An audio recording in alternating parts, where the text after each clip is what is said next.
I can author my own story. Everyone has the power to author their own story. And the stories that we create are really instrumental in shaping us as individuals and as professionals. Welcome to the Career Relaunch podcast, where we talk about reinventing your career. My name is Joseph Liu, and I'm here to help you gain the clarity, confidence, and courage to overcome the challenges of making changes to your career so you can do more meaningful work and enjoy your professional life. In each episode, I feature people who have stepped off the beaten path to reinvent their careers. We talk through their unique personal journeys, the challenges they overcame, and the lessons they learned along the way to help you understand what it takes to relaunch your own career. Today, my guest is going to share her career journey of going from human resources work to management consulting to executive coaching. We'll discuss how you can find your voice in an environment where you're an outlier and identifying the common thread across your professional experiences. Afterwards, during today's Mental Fuel, I'll talk about the importance of owning your own narrative during a big career transition.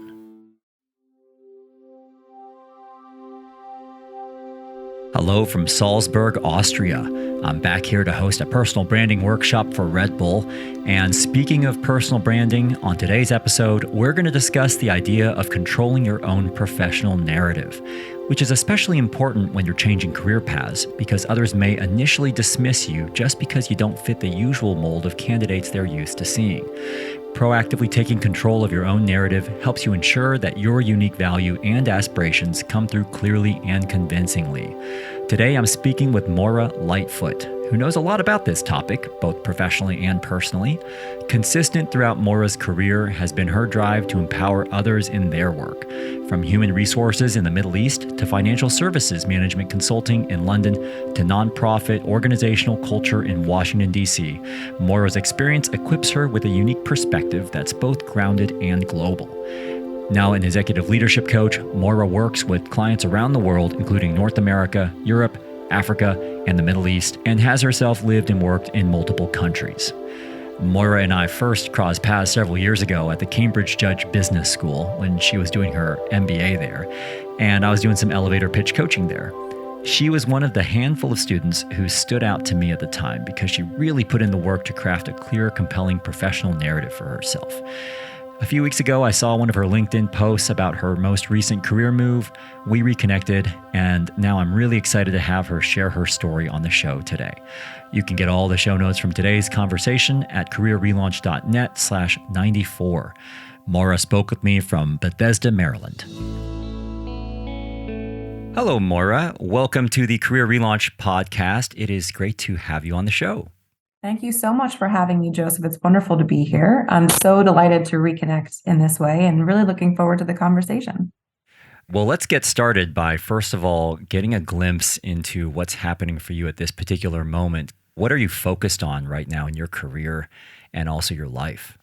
I'm currently based in Bethesda, Maryland, which is just outside of Washington, D.C. And it's wonderful because it's really rich in culture. It's an incredibly diverse place to live. And so we're really enjoying that. As a result of that, and sort of related to that, I've had the benefit of working for an international non-for-profit over the past few years. And most recently, I've actually moved into executive leadership coaching. So I'm now working with leaders on how and where they show up in the workplace, which is very exciting. Okay. I also know that you are a mother of two young boys. How do you go about balancing that with starting a new coaching practice? They are a handful, 4 and 6 years old. And we do have help. I wouldn't be able to do this without our wonderful Manny, who's been with us for a few years.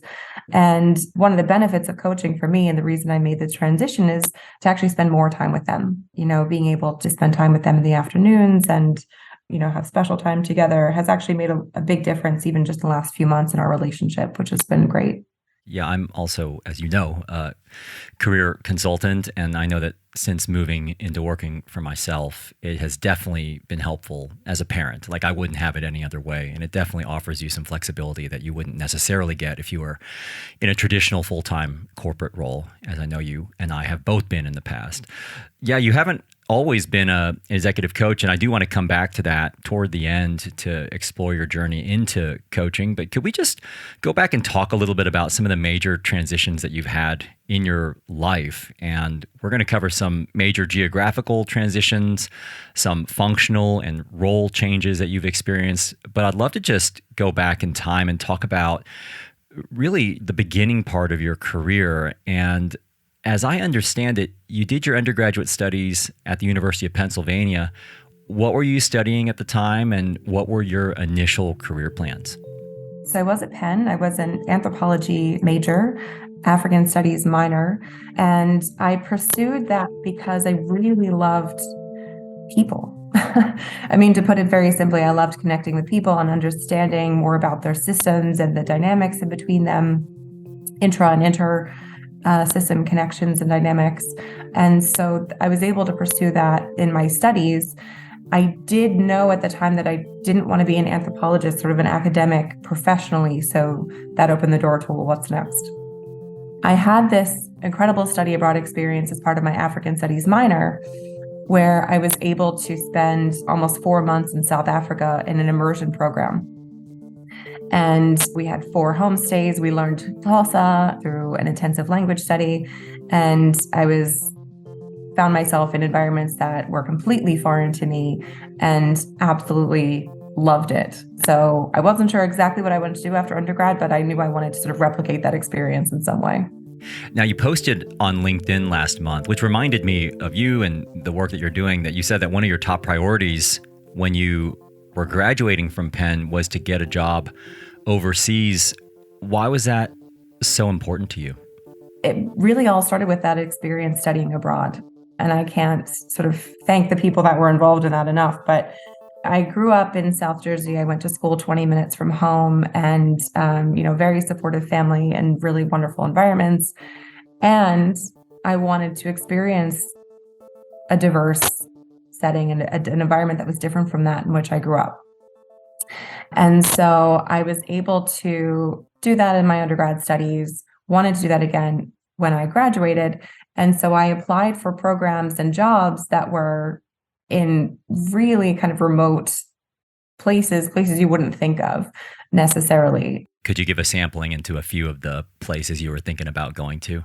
Mexico was probably the closest place. I was looking at Peru. I was looking at Vietnam.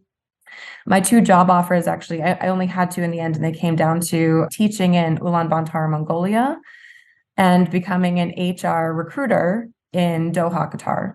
And so that's how I ended up in Doha. How did you make the decision to go to Qatar over Mongolia? What was the main motivation there, if you can think back that far? I know this was a while back. For me, it really came down to the job description itself.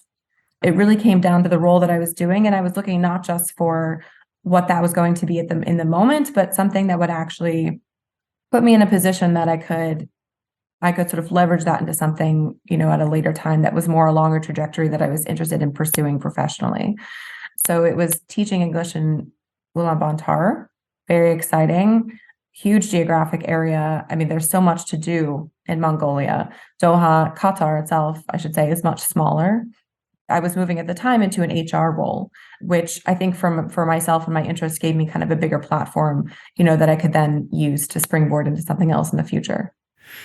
Now, I've never been to Qatar myself, Maura, and I know it's been in the news a lot lately with the World Cup, and I have hosted a webinar for some execs out there, but I really don't know what life is like there on the ground. Could you give me a glimpse into what daily life was like for you there as someone in her early 20s who had just moved there from the United States? Well, the country itself is only about 2 or 3% Qatari. It's 98, not sure exactly the latest numbers, but it's 98 to 97% at the time, at least when I was there, foreign nationals. There are people from all over the world that go to Doha to work. I was moving into a position working for a construction management firm. And so we had staff from all over the Middle East, from Australia, from Malaysia, from Canada, from the United States, from the UK, from Ireland, I mean, all over the world. In terms of the people that were actually based in the office, which I was. That was a smaller percentage of staff because most of our employees were actually out on construction sites and project sites. So for those who were in the office every day, I was myself the youngest by at least 10 years. I was the only woman who wasn't a secretary in a secretarial position. I was the only white person. I was the only native English speaker. And I was the newest person to arrive to the office. Everyone else had been there for at least, a few months. It was an incredibly intense, intimidating environment. The people there were very kind, very nice for the most part, but it was a lot. It was a huge transition. And on a personal level, I didn't actually know anyone when I moved to Doha. I'd gotten the job in the US and was on a plane within 2 weeks of my job interview. I, through a friend of a friend of a friend kind of thing, had one tenuous connection over Facebook that ended up kind of connecting me into a whole social network that, I became friends with. But when I first landed and for a few weeks, I was completely on my own. And so it was very intense. We are actually coincidentally, we didn't plan it this way, but we're recording this on International Women's Day. That's true. And you mentioned that you were the only female in the office who was in a non-secretarial role, one of the youngest, clearly someone who was an outlier and a minority in so many ways, age, race. What was that like for you in the office on a day-to-day basis? Did you think about it? Did it manifest in any way? Did it affect you? And if so, how? It did certainly manifest. There were also cultural differences, which I came across, continuously throughout my time there. And so I think the biggest thing that I had to figure out in that setting was, how do I find my voice? I would say find my feet, but it really became, how do I find my voice? As a woman who came from a family and a culture of strong women, right, that supports women and wants women to flourish and do well. And so not everyone that I was with in that environment shared that sentiment. So I myself experienced harassment and, inappropriate comments, and I had managers who didn't want to support women or kind of thought women had a place that was different than the office, and told me as much, told me that I would have a ceiling that was very low because I would have to have children someday, and that wasn't very far off. So not only did I have to find my voice and stand up for myself, I also found that as I did that, other women, both in the office and actually out on the project sites, came to me for support in dealing with kind of situations that they were facing themselves. And so I became an advocate for them as well, to the extent where, and I ended up moving to the Dubai office. I actually ended up putting together an anti-harassment training, which I delivered across the region to other regional offices across the UAE, Qatar, and also Bahrain. So that became a really key part of the work that I created for myself in that role, and what I wanted to kind of leave behind. Very interesting. Like, sometimes I think about this, Maura, because this is 2023, and you kind of, I guess, hope that we've made some progress in terms of gender equality and women being able to have the same opportunities in the workplace. And at the same time, again, I'm making some broad generalizations here, but I'm assuming that they're in a more patriarchal environment, that no matter what you do, it's kind of hard to get ahead. Would you say that's a fair characterization or not? I don't disagree. I would certainly say that women are seen very differently in patriarchal societies through the lens of those who hold on to that view, right? Because it's not just a society as a whole. We all know people who see life through that lens. And women are seen differently, and it manifests and kind of shows up in the way that they're spoken to and the expectations that are put on them. And so opportunities are not seen to be connected to women in the same way as they are with men. And it was a very bizarre experience to have that in 2008 to 2010, not that long ago. And I found myself at the age of 22, educating middle-aged men as to, the art of what's possible for women, because I grew up with very strong female role models, including my mother, who worked and raised 4 children, and these men telling me, well, enjoy it while it lasts, because eventually, in not very in a not too distant future, you're going to have to get married and have kids, and then your career will be over, was not my story. And I found it really important that they knew that, and that they understood that expectations for women don't have to be different than they do for men, certainly. I actually just got back from Pakistan just last week, actually, Maura. I was out there for a few days hosting some workshops, and I did have a conversation with a woman out there who was talking to me about the gender dynamics there. And again, broadly generalizing, a slightly more patriarchal society, just the challenges that still exist right now and how it's hard to navigate it. And as someone myself who is American, when I go into a different culture, sometimes I struggle with how much to voice my views on how things could be versus just the way that it's been accepted in whatever society I'm in. And I really struggle with that sometimes. How did you manage that? Like balancing your opinions versus the societal norms in a very different part of the world? I think what I did was not try to project. The big exception being, a straight up harassment case, because I did deal with those, right? That's, of course, inappropriate. My opinion is that that's inappropriate in any culture, and regardless of gender. But with that being the exception, I tried to explain to people what my views were for myself, rather than say, hey, you should, your expectations for yourself as a woman in this culture are lower than they should be, right? Or your expectations for your wife are lower than they should be, right? So it wasn't a judgment about others. It was just to say, look, this is what I expect for myself, and I know I can do it because I've seen other people do it, right? So trying to kind of raise that ceiling through the stories about myself and my own kind of narrative, rather than judging others.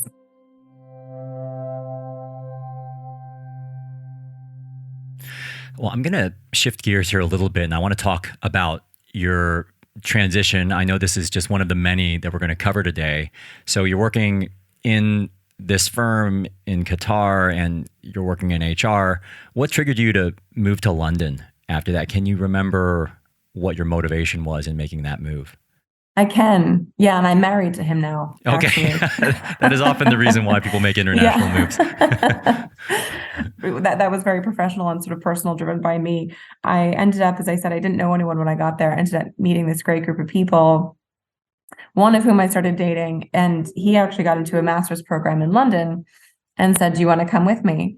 And I said, sure, I'll go. I speak English, which was a big mistake because the English language in the UK is very different from American English. I managed to get a visa for myself, a work visa, while I was still in Dubai. And then I moved from there to the UK with my work visa, but with no job. I see. This was 2010, is that yes. right? But I guess the visa restrictions were not quite as well restrictive at the time. When you're applying for a job in another country, and I think this is true in most countries, you either need your own visa, which has a work status, or you need to be sponsored by an organization. Being able to get that UK work visa in Dubai meant that I was applying for jobs in London with the visa, so I didn't need the company sponsorship, which just helped, to be honest. Yeah. And can you remember how it felt when you landed in London, back in a predominantly English-speaking country that is, I guess, at least for all intents and purposes, as different as it can get from a place like Dubai or Qatar or Doha? I still say this, it was the hardest thing I've ever done. I thought moving to London would be easy for all the reasons, that you would assume. It's incredibly bureaucratic. I wasn't at the time a British national. We luckily had a family connection, and so we're able to kind of get an address, but even just getting a cell phone, which you need to apply for jobs because they need to be able to call you, was really actually very challenging. Yeah, it is tricky. Yeah. As much as there wasn't a language barrier, it was much more bureaucratic, which I found challenging. So you do land in London, you do finally manage to get a mobile phone and a bank account and those kinds of things. You need to get your life started here. You move to ERM, so Environmental Resources Management, and are still working in HR. Could you explain what your trajectory was there, and then ultimately what triggered you to then decide to pursue your MBA? So the challenge in working in HR and then moving to a different country is that there's an expectation when you're working with personnel that you actually understand employment law, which I didn't and still really don't in the UK. However, ERM had this great position open, which was in the international HR team, so in their global HR team, where I was able to work on more strategy related projects, and I fell into learning and development, which I really loved, always on a global scale, so supporting the staff around the world. And so that worked out really well, that I was still applying, my HR skill set and the work that I'd done previously, but on a global scale. So, I was able to sort of overcome the lack of local employment law issue that way. And then as I kind of really got into that work more, I identified that my area of interest was the overlap between business and culture. Obviously, I had the degree in cultural anthropology. I've lived and worked in, I think at the time it was 5, now it's almost 10 countries. I had done the HR work, kind of working with people across different cultures. And on the business side, I'd worked for these international organizations, but I felt that I wanted to really bolster my business acumen to more, to really round out that side of things. And so that's where the MBA came in, to give me kind of a stronger business skill set. And so that business knowledge, if you will. And this was an MBA at the Cambridge Judge Business School, which is where you and I first crossed paths. Yes, yeah. It must have been early 2015 or something like that. So about, that's right. I guess, 8 years ago. And during that time, you made another shift, and this is oftentimes the motivation in pursuing an MBA is to make a bit of a pivot. Now, in this case, you made a pivot into the management consulting world, which is not an easy pivot to make. It's a very esteemed sector. Can you explain how you managed to go from working in HR and learning and development and then landing a pretty high-profile management consulting role at Deutsche Bank in financial services? I really wanted to round out my professional experience and expertise. And so I did use the MBA as a pivot opportunity, exactly as you said, and was able to find through one of the recruitment events that, business schools often host, a management consulting group that was actually internal to the organization. So Deutsche Bank has an internal management consulting arm, which is a very German model. There are a number of companies that do this. And they have a slightly different mindset and sort of approach, I think, to the more externally facing management consultancies. And so I ended up connecting in with this group that was really open to people of diverse backgrounds and experiences, and saw the value in getting people's kind of perspectives that weren't strictly from financial services. And I think that's key to any transition, is kind of being able to find people that are attracted to diversity and attracted to, maybe a different skill set, and see the benefit of that in the work that they're doing. And so GMC, Group Management Consulting, did that. And I found a home there in a team that was, really wonderful. And I had an incredible experience there. How would you describe the major differences between working in consulting versus your prior roles? Working in consulting was a painfully steep learning curve, I have to say.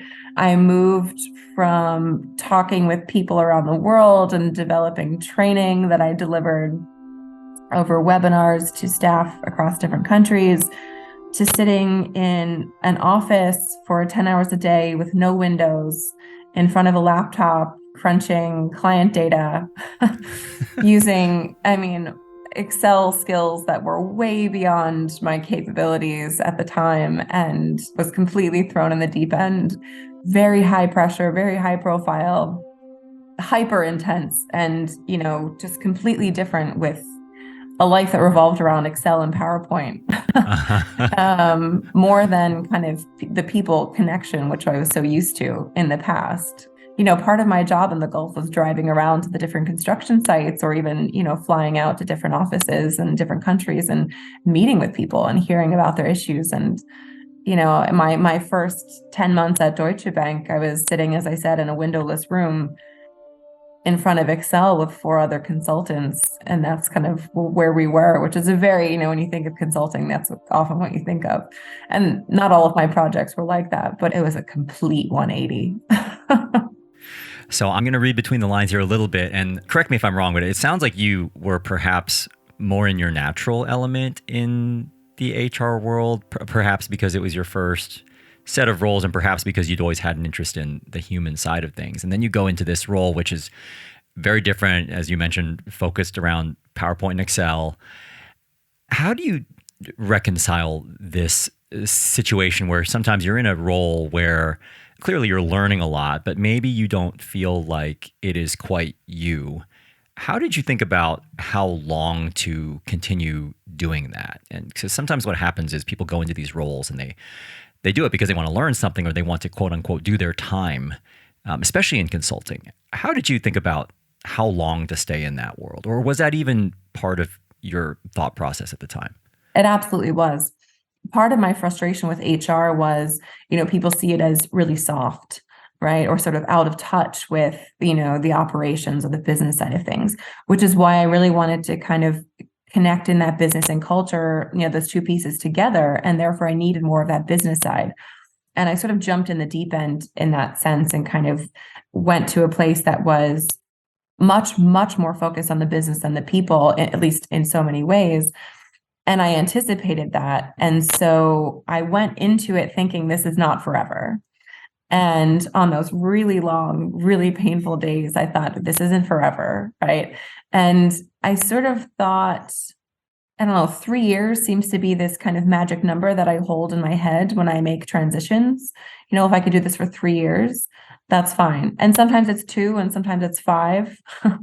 But I sort of hold 3 years as some type of number for me, which feels manageable and comfortable because it's a commitment, but it's not a life sentence.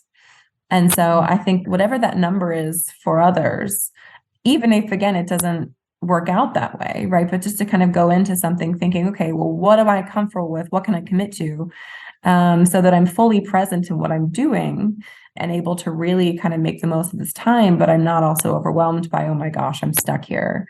That's how I looked at it. And I ended up actually staying at Deutsche Bank for almost 5 years. So that did work out quite well for me. You would eventually move back to the US, which is where you're now based. How did you come to that decision to move back to the US after going on this incredible journey through the Gulf region and then to Europe?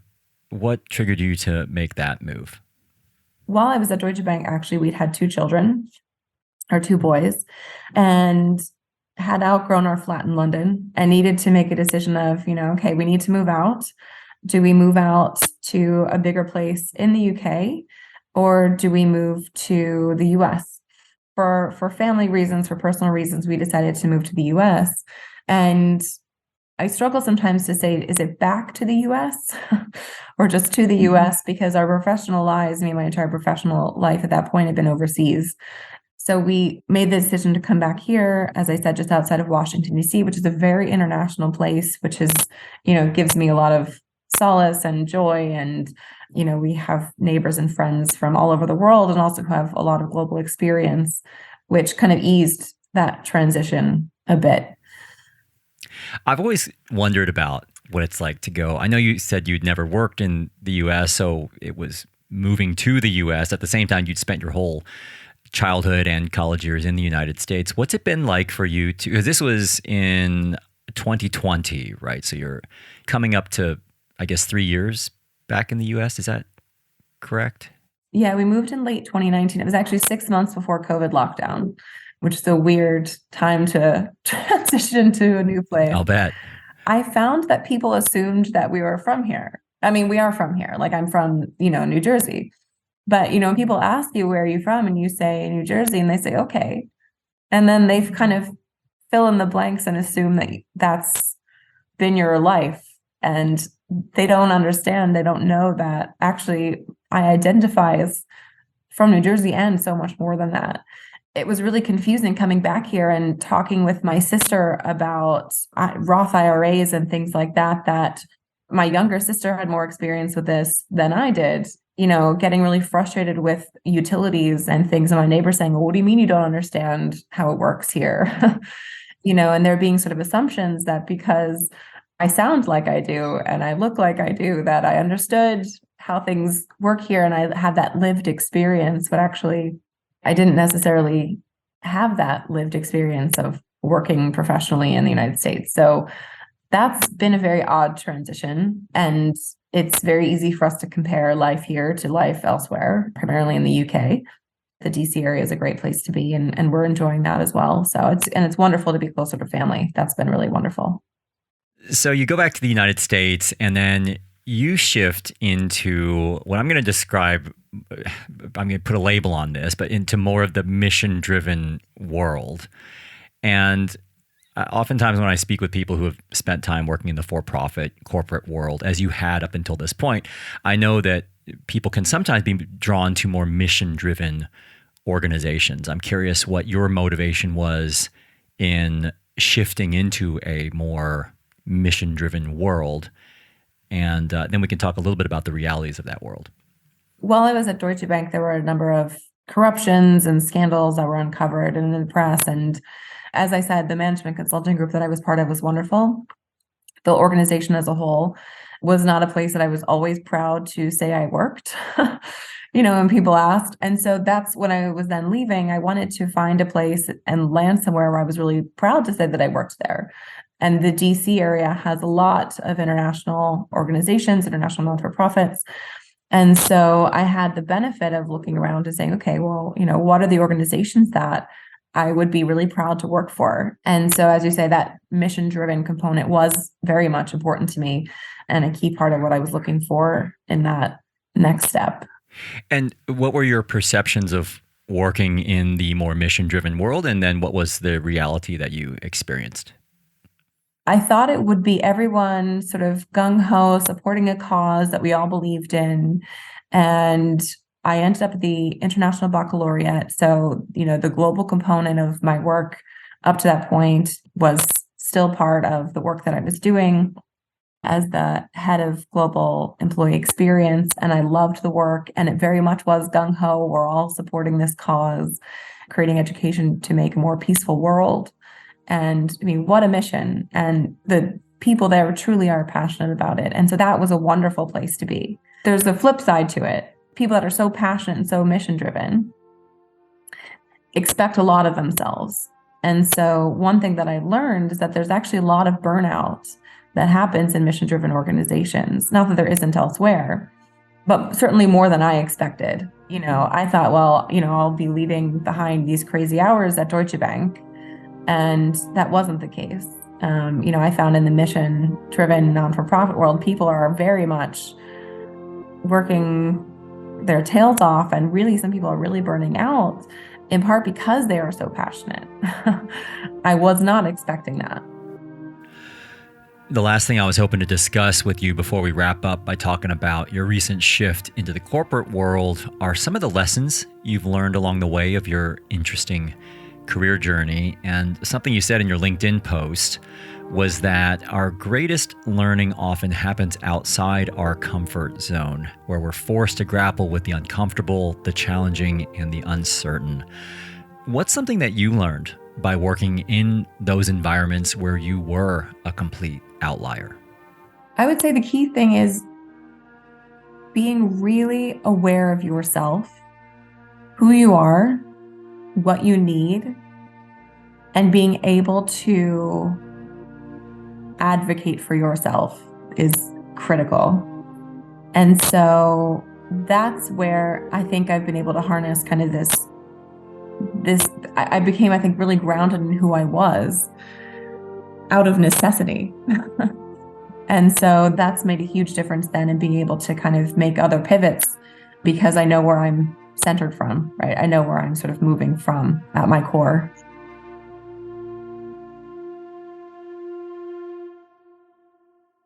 Speaking of which, what is something that you wished you had known about making major career changes and making major geographical moves that you now know? I wish I had known that I would be able to tell a convincing story, that people would actually be attracted to that. So often I was told that there should be some kind of worry or concern, a fear of making a change, or, reasons, focus on the reasons to not do it. And actually what I found was I was always able to find opportunities where that was an advantage.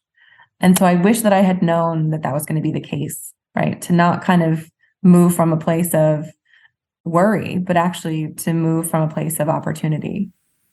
I want to wrap up with what you're doing now. I know that you've recently made the move into the coaching world. Can you explain what that has been like for you to move from working as a full-time employee to starting your own coaching practice? For myself to be able to explain that and for other people to kind of follow those shifts is to have sort of a common thread throughout that. And so for me, the connection throughout all the changes I've made is that I am motivated by the ability to empower others in their work. That's what gets me out of bed. And so what I've done most recently is I've moved from empowering others in their work from a kind of organizational level, working in employee experience at a global organization, to empowering others in their work on a one-to-one level as an executive leadership coach. And what I'm finding is that, the frustrations that I've had with organizations in the past, that change is too slow, it takes too much time for organizations to really make meaningful transitions, et cetera, that is all wiped away when you're working one-to-one with individuals. And there's change happening, within 45 minutes, within a single call, let alone over 6 months or so. And so it's been incredibly exciting, energizing, gratifying, humbling to be witness to that change and to be part of people's journeys as they're figuring out, where they want to show up and how they want to show up, and to support them as they grow and transform. What have you found challenging about this specific transition? It can be a bit lonely. I'm a very collaborative person. I love working with teams, and being a one-to-one exec leadership coach is a bit lonely. So I'm starting to expand that and work with teams and do more consulting work, which is great. That's been kind of the biggest challenge so far. When we were prepping for this call, I also remember you mentioning something about this concept of a metamorphosis related to a caterpillar going to a butterfly. And you mentioned this concept of bug soup. Could you just remind me, what's that all about, and how has that related to your own journey into coaching? I started this transition back in August, September last year, which is around the same time in the Northeast of the United States when monarch butterfly caterpillars go into their chrysalis. And we happened to have a caterpillar, and we're doing this with my kids as an activity. So we're doing a lot of, research into what's happening so we can explain to them. And I learned at that time that actually when a chrysalis is formed, if you were to open it up prematurely, in the middle of the metamorphosis, it's actually a green goo that you'd find inside. And what happens is the caterpillar breaks down all of its, okay, I'm not a scientist, that's my disclaimer, but it breaks down kind of all of its softer parts into this bug soup, and then it reconstructs into the butterfly. And then when it's ready, then it opens, and, we know what happens after that.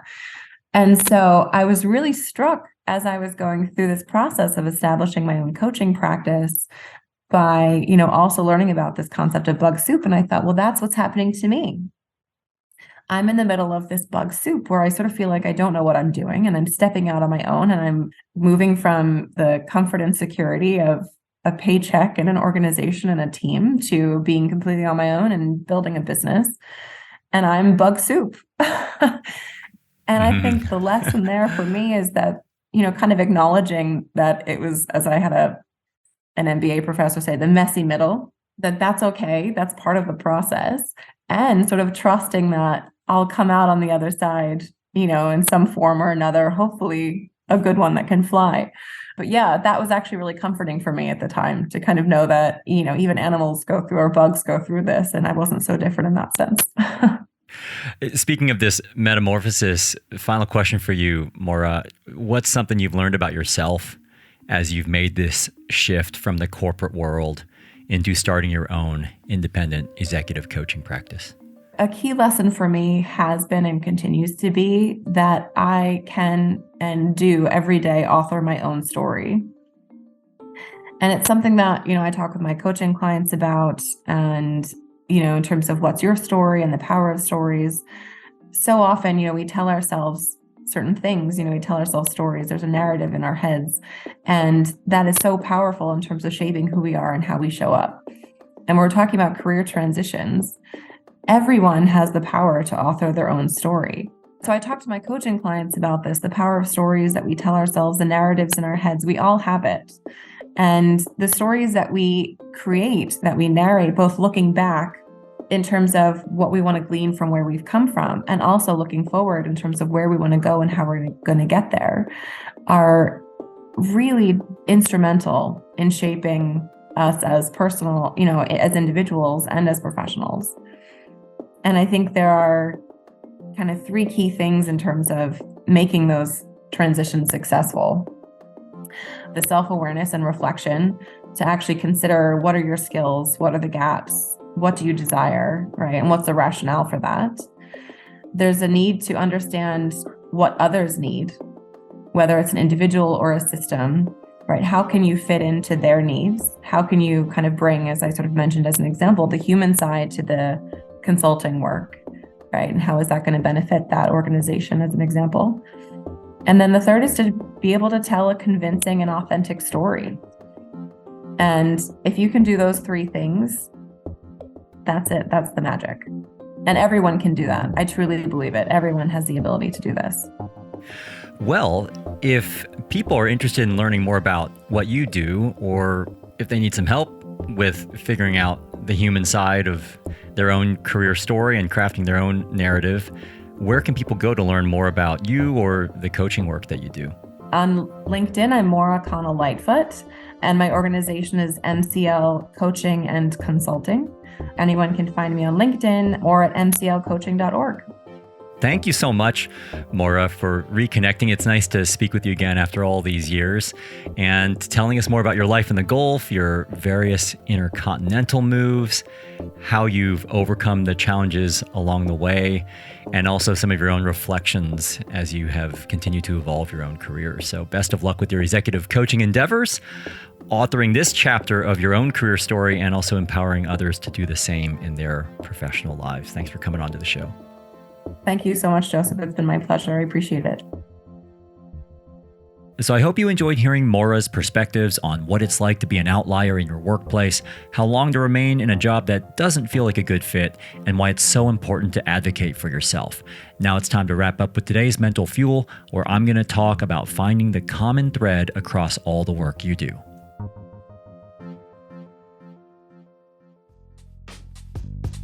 Before we get to today's Mental Fuel, I wanted to thank Wise for supporting this episode of the Career Relaunch podcast.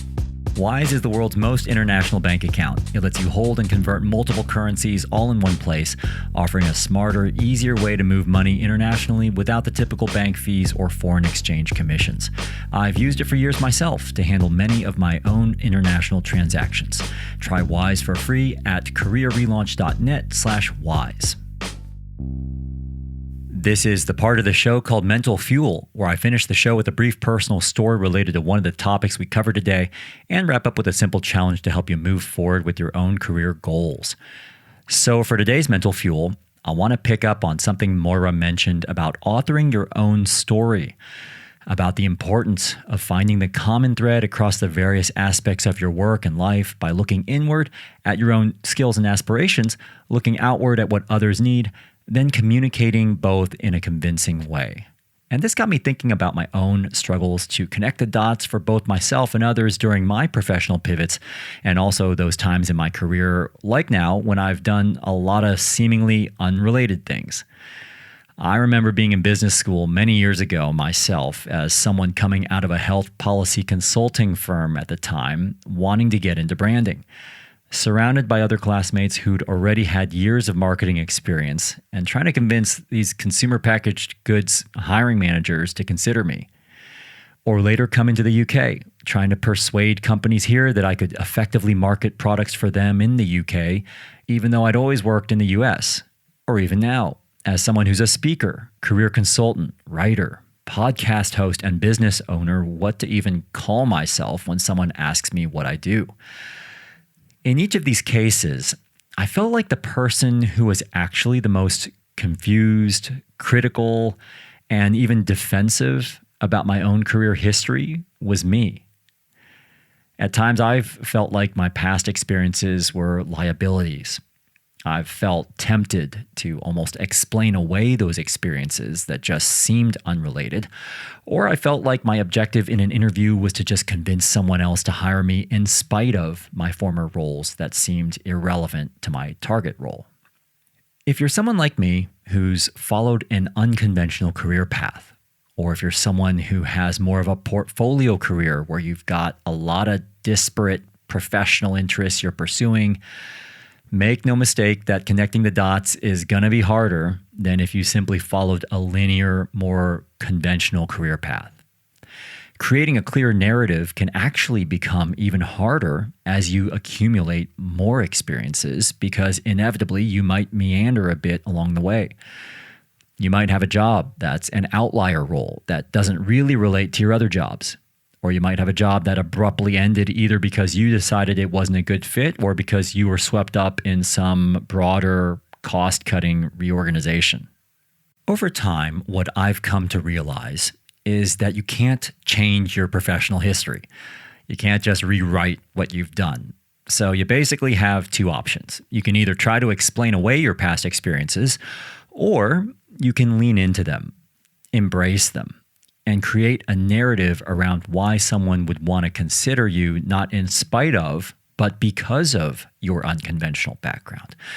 Now, obviously, as Maura mentioned, it's important that the organization or target client is sympathetic to the journey of a career changer or someone that has a more diverse, non-traditional background.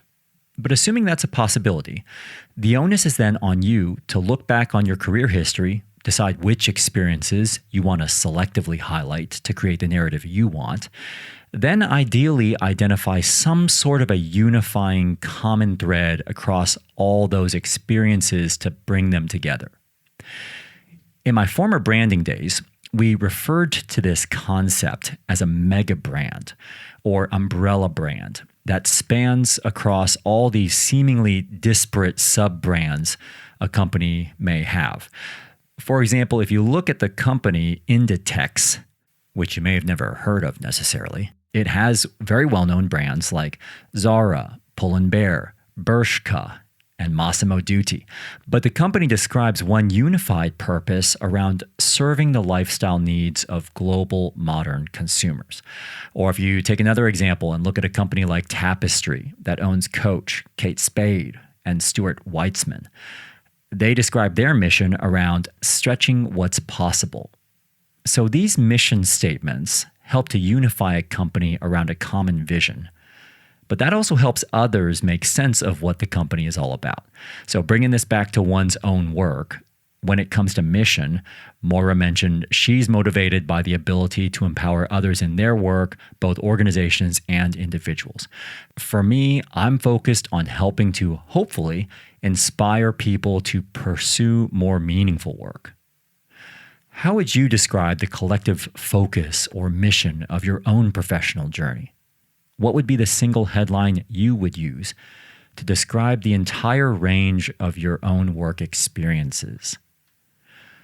While it may not be easy to articulate, making the effort to clarify your mission, to control your narrative, is not only helpful but necessary when going through a career transition so you can feel more confident in your own story, then clearly and convincingly sell that story to others. This takes me to a quote from Harley Davidson. When writing the story of your life, don't let anyone else hold the pen. So my challenge to you is to take some time to identify the common thread across all the work you currently do and have done in the past. What's been your common motivation across your roles? What's been the singular purpose that gets you out of bed each day? Try and capture it in words and see how it sits with you. Then share that statement with others to see how it lands with them. Making an effort to articulate this can hopefully provide you with some clarity and direction when exploring new opportunities and communicating what you bring to the table in those very situations. If you have a story of career change in your own life you would like to share, or if you've got a question about career change you want me to address on the show, I'd love for you to leave me a voicemail with your thoughts at careerrelaunch.net/94, where you can also find a summary of my discussion with Maura and learn more about her work as an executive coach. Again, that's careerrelaunch.net/94. Thanks so much for being part of the Career Relaunch community, and a special thanks again to Maura Lightfoot for sharing her story with us today from Bethesda. This episode was mixed by Liam McKenzie. Today's music was curated by Jonathan Rinaldi-Pohl, and the Career Relaunch theme song was written and performed by Electrocardiogram. I'm Joseph Liu, and I'll talk to you next time.